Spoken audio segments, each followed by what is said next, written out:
The past few weeks in Parliament have been quite eventful, from the appointment of ministerial nominees to their vetting, the allegation of bribery levied against the appointment committee, and the chaos that erupted during the vetting process. The appointment committee of the 9th Parliament is definitely one that will go down in history. We're here at the Accra City campus to gauge the public's perspective on the performance of the appointment committee, as well as get to know what they think about the people that have been appointed by the president, if they are the right ones to lead the nation in the right direction. I would say they are doing their best, but what just happened with the chaos that happened was bad. It was terrible. It is not good, and it's not something that is exemplified for we the youths to learn from. Before they became honorables, they are grown men, and they know best. Yeah, so they could have handled the situation in a more matured way. What are your thoughts on how the appointment committee have carried out their job so far? Well, I think it's not that bad, but in my view, I think their behavior has cemented the kind of perception that Ghanaians have about our legislatures, in that there's this level of unseriousness in them, and that has transformed into whatever that is being done in the name of Ghana. So here in Ghana, seriously, for me, I see our leaders not to be that serious at all, and that has given me a clear indication that my perception, my views on them is so serious, it's so real on the part of our leaders. That's what I can say. What are some of your views?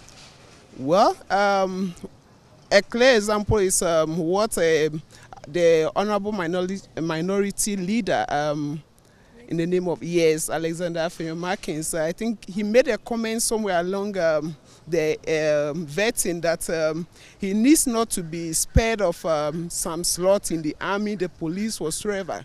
And that, I'm sure, it's one of the backbone to this kind of level of corruption in this country.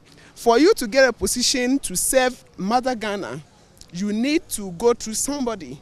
And they are the leaders, they are the propagators of this level of corruption. So I don't believe in them. I don't trust them because of what they do underground. There have been situations where some of the nominated ministers are vetted for 6 hours and others have been vetted for as little as 8 minutes. And there's been also a situation of bribery allegations. Sure. With all this, do you think that the committee have carried out their job in transparency and fairness? Okay, to me, what I would say is that whatever they are doing out there, whatever that has manifested so far, I consider this they are setting to be a boondoggle activity. It's a wasteful activity because I know for sure they have cemented and they know what they are doing. For vetting someone for just 8 minutes, maybe it's a candidate of their like. Someone coming in to sit for 8 hours is just like maybe they want to roast the person by asking unnecessary questions. They have to ask questions related to competence, what the person have on board that the person can use to what, maybe help the country grow. The policies that the person is having that can streamline the affairs of this country, not necessarily what has gone on in the past, and then some kind of private issues you bring into the public square for everyone to hear. Maybe he's living this kind of lifestyle, this and that. Well, for those ones are very unnecessary. The vetting has also been marred with chaos and disagreement. How do you think this reflects on the legislative? I believe it is not anything new to us, whereby we see ministers or executives fighting. But one thing that I know is they are people of different hot status that the entire nation or citizens are learning from. So if even something unpleasant happened during the vetting processes, then it is up to them to act in a more appropriate way. It's such a disgrace to the government because the people in parliament are elders, are people we look up to. So if the leaders are doing, how much more the youth? Because I feel what happened in this school, Accra Academy, it's also some of them look up to those things.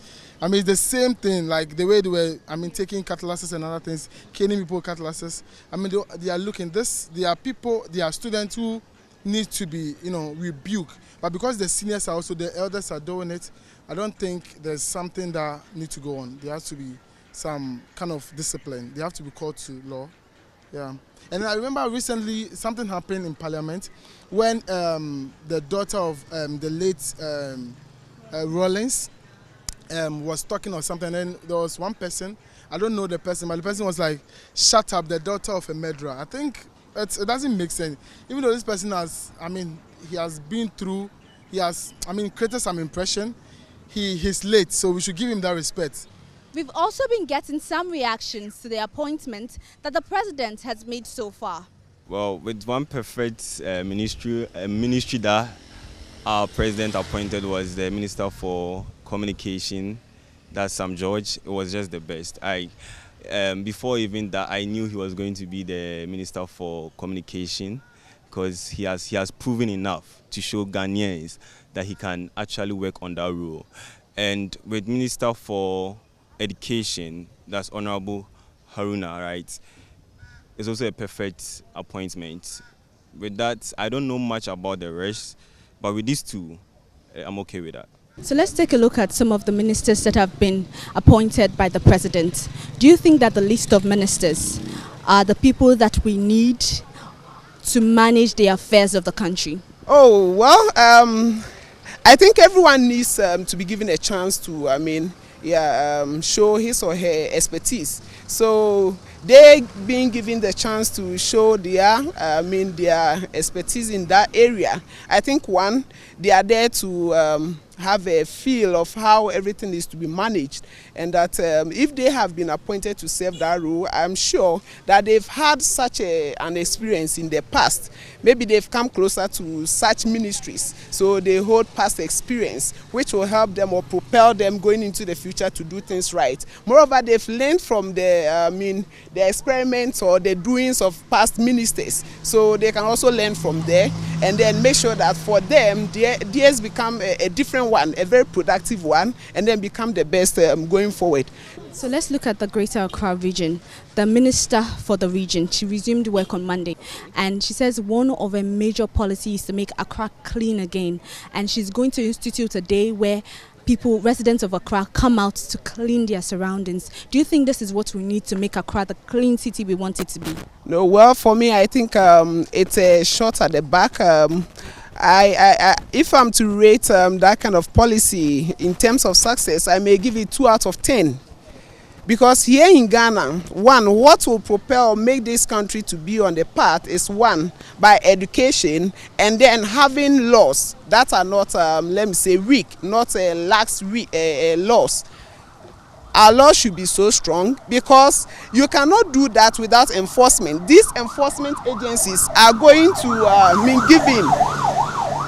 They are going to condone to this bribery, paying of piola, bashis, and so on. What that you have designated them to do, they are going to do otherwise because the laws are not working in this country. So you will come out to see that whatever that is expected them to do out there, the level of production is so down. So she's not going to achieve that.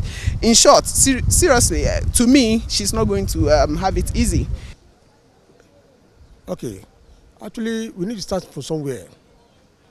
When I say we need to start from somewhere, she has initiated something.